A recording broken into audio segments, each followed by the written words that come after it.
Hi there everyone, and welcome to the ultimate 4K and virtual reality gaming build for 2016. Today, we're going to show you the components that it takes to build a gaming system and show you how to build it. So to start, we'll go over our components. The case, we have a 780T from Corsair, nice large case, excellent fans, great amount of space for future upgrades. For power, we've also gone with the Corsair RM1000i. 1000 watts might be a bit of extra, but again, lots of room for future upgrades. For the cooling for a GPU, Corsair again, because there'll be lots of room already in a Corsair case, fit nicely for that water cooler and radiator for the GPU. So that is the H100i GTX. Now, powering this bad boy is going to be the Intel i7-5820X, an excellent product. Now I know there's a little bit of debate out there about the LGA 1151 and the LGA 2011. I'm going with the 2011.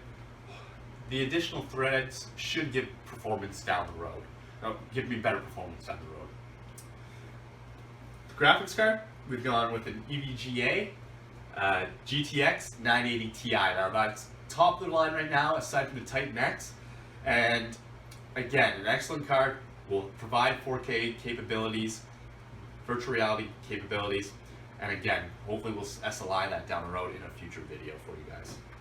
Now for the motherboard, we kind of went overkill here. We went with the Republic of Gamers Rampage V Extreme motherboard. Now, lots of connections here, lots of extra pins, it's a beautiful board, and again, should provide lots of ample room for extra RAM down the road and extra power to power this machine bad boy. And again, also has that USB 3.1 for super fast transfer speeds. And last but not least, our storage. We have gone with an SSD 500 EVO from Samsung, a 1 terabyte Western Digital HDD, just an Asus digital drive, and then for RAM, we've just simply chosen G.Skill AGS. Now you can go with any RAM really. We chose these just because simply they were a good price point, and right now this board, until we overclock it, will be maxed out at the speed of those RAM frequency. So we'll get to the build next. Look forward to that. Stay tuned, everyone.